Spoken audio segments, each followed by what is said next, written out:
it pretty.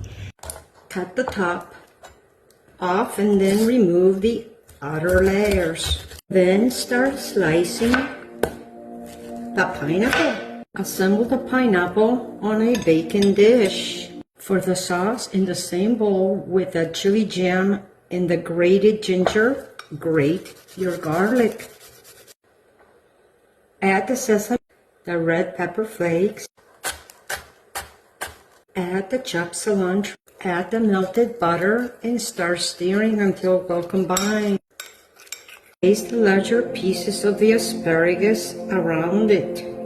Drizzle lightly with a little bit of oil. Spoon a little bit of the sauce over the pineapple and the asparagus.